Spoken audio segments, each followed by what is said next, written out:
Hey there everybody, it's Mike DiLisio. Today I'm going to be reviewing the solo mode for Caesar from the designer Paolo Mori, with the solo mode being designed by David Turczi and Nick Shaw, and publisher PSC Games. The tagline for Caesar is "Seize Rome in 20 minutes." And that's what you're trying to do. You're trying to control Rome, playing against an AI opponent. Let's head over to the table. I'm going to show you how the solo mode differs from the standard mode. I'm not going to be giving you a full exhaustive overview, just kind of showing you how the solo mode works. Then we'll come back here and I'll give you my final thoughts.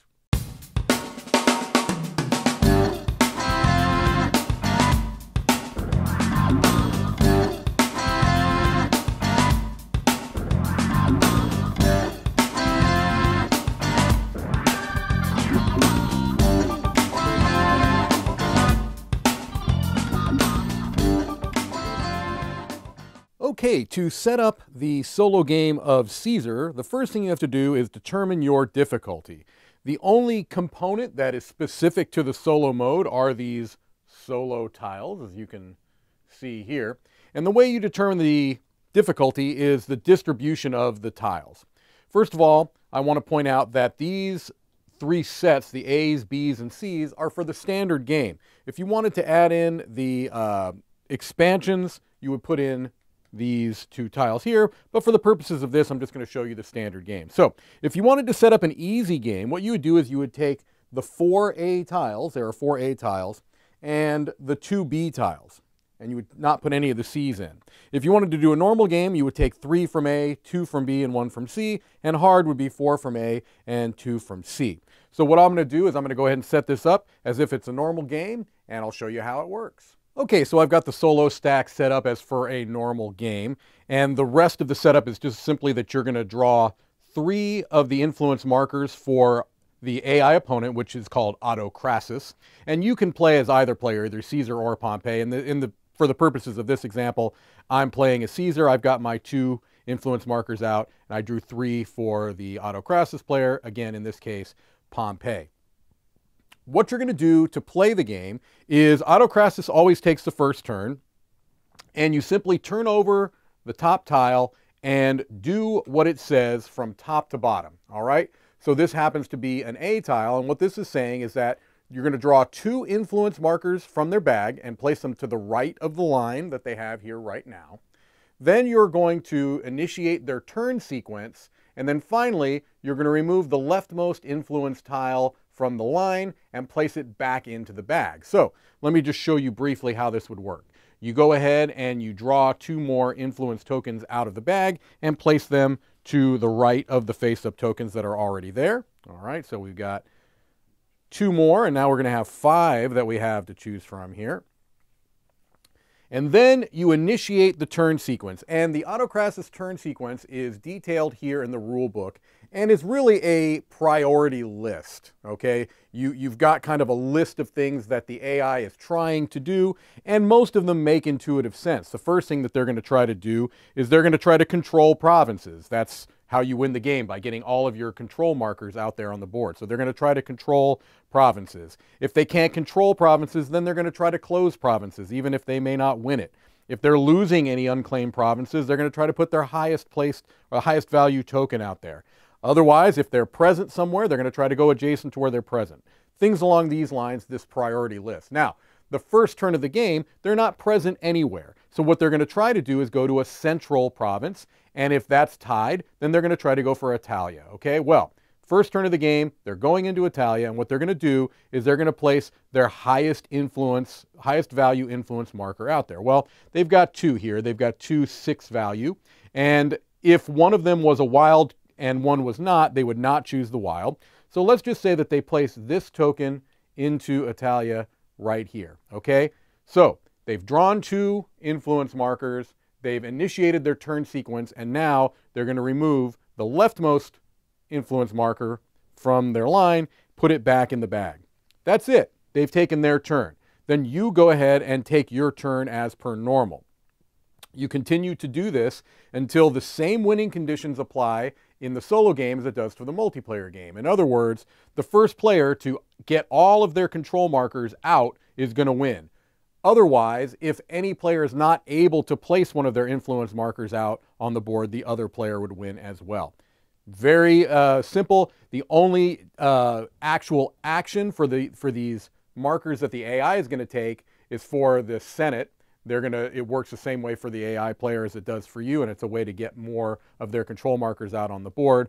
Otherwise, these other tokens are just going to be placed off to the side. I showed you the A tile. Let's see here the other tiles. The B tile simply draws one influence marker and placed to the right of the line and does one of the turn sequences. And then the other one is the C here, which is that they draw two influence markers and they go through the turn sequence twice. So they're actually doing two full turns when they draw the C tile. All right, that's how the solo game plays. Let's head back over and I'll let you know what I think. All right, so hopefully that gives you an idea on how the solo mode plays out in Caesar. It's a relatively simple system where you are just flipping over that tile, kind of running through the turn sequence as that tile directs. So the first thing I want to do is talk about some solo benchmarks. These are some high-level ideas, things that I like to consider when I want to choose which solo game to get off the shelf. The first thing is win-loss condition. Is this a beat your high score variant, or are you playing against an opponent? And in the case of Caesar, you very much are playing against an opponent. You are playing against Autocrasis. And I think that's really the only way that a game like this is going to work solo. It's a two-player, head-to-head battle game where you are trying to area control and get all of your control markers out there. I really don't see how you could do this any other way. And so I'm perfectly happy. I think it's very appropriate having an actual AI opponent. Setup and teardown is an absolute breeze with Caesar. I mean, it takes a minute, if that, to set it up. You put the board out there. It's just like the multiplayer game. It's also very quick to set up and tear down the game in the multiplayer game. It does not add to the time in solo, really, at all. I mean, other than getting those tiles together, that's, seconds. So a really good setup and teardown with that. For the rules, the solo rules are in a separate section towards the back of the rule book.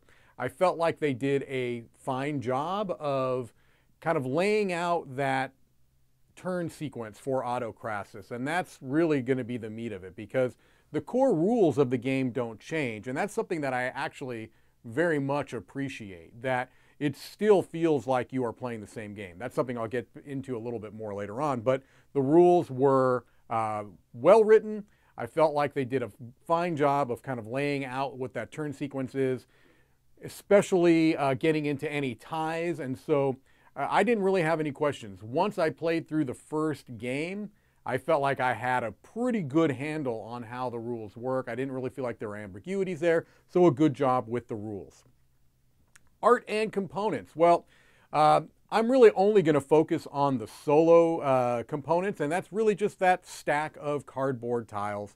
And I think that they do a fine job. I think you could have done it with cards, but I kind of like those tiles. I feel like it's actually a step up from cards, and I think it works very well. I appreciate that you can kind of modulate the difficulty using those tiles. So very happy with the components as they are for the solo game. There's just those sets of tiles. All right, the overall solo experience. First thing is I'll talk about a couple of things that didn't work as well for me, and then the things that I liked about the solo variant.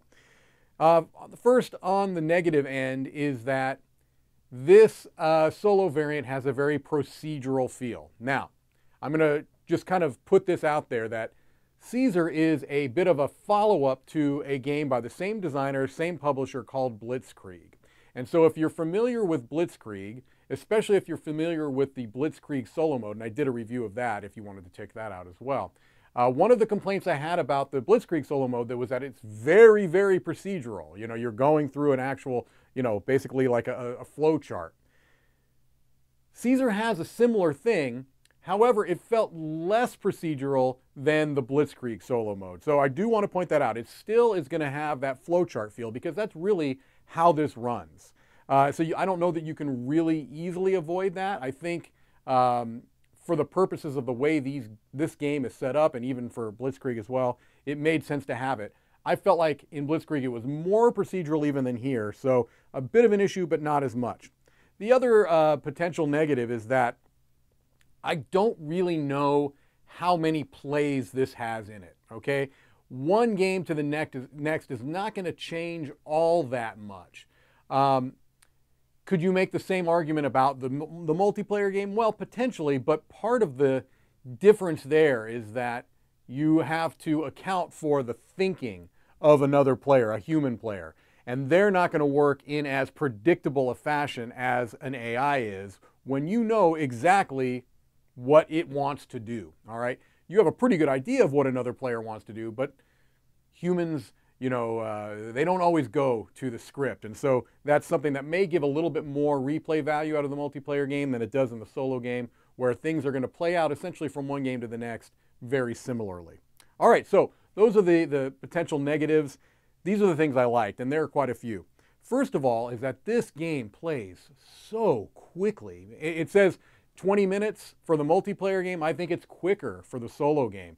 You are definitely spending more time on your turn than you are on the AI's turn, or potentially. I mean, you may know exactly what you want to do, and so your turn may go lightning fast too. You know, this is the type of solo game where I like to play 3 in a row, or a best of 3 type of a thing, to kind of see how that goes, because it plays so quickly. So I do think that's a positive, that it's just a snappy game. Also on the positive is that while it is procedural, it makes intuitive sense what the AI is trying to do. There are very few times where I'm having to kind of return to that flowchart. Once I had what they wanted to do internalized, it made it very easy. I mean, they're wanting to control regions. Of course they are. And if they can't control regions, they're trying to close regions. Well, that makes sense too. And they're trying to go adjacent to places they already have. Well, that makes sense as well, especially when they're getting those Senate bonuses. They want to get as many of those as they can get. So the AI system makes intuitive sense. I like the fact that you can add in the mini expansions in solo. So if you want to play with the Centurions and you want to play with the poison influence markers, you can do that as well. You don't have to take those out because of it's a solo game. You can still play that as well. And as I mentioned earlier, the solo game feels very much like the multiplayer game. You're not playing a different game with the same components. You're playing the same game. You're not playing against a human opponent, so you have a little bit more that you can predict. That leads into another positive, which is that the way that kind of priority list works allows you as the human player, as the solo player, to have some clever manipulation of what the AI wants to do. It almost allows to a kind of a push your luck feel, where oftentimes the turn I'm taking, I can see what the AI's influence tokens are. Now I know that they're going to flip over a tile and they're going to add at least 1 influence tile. Every time they're going to add at least 1 and potentially 2. But I have a pretty good sense of what they might do on their next turn. So sometimes I'll place in a particular spot knowing what the AI is likely to do on their next turn, trying to kind of pushing my luck, hoping, well, I know they're going to want to close this region and I'm going to win it. Again, every so often, you'll pull 1 or 2 influence tokens out on the AI's turn, and it kind of thwarts what you had in mind, and then you have to pivot and adjust to that. But I really like that you can kind of see what they're likely to do. You don't know exactly, because they always pull at least 1 tile, but you have a pretty good idea. And so I really like that little push or pull, almost a push your luck thing of, all right, I'm going to place here with the hopes that they don't pull out a higher value tile than the highest one they have, because that's what they're going to place over here. So that was a kind of a neat thing. Overall, I feel like the solo mode in Caesar is well done. I can easily recommend it. I'm giving it an 8 out of 10. It didn't quite get to the seal of excellence, only in the sense that I'm not sure exactly how much legs it has, how many times am I going to keep coming back to this over and over again. But it does what it does really well, and especially I can easily recommend this if you know that you're going to be playing it as a multiplayer game and you want to have the option to play it solo. I think it does it very, very well. Well, there you have it. That is the solo mode for Caesar. This is Mike DiLisio signing off from Dice Tower headquarters.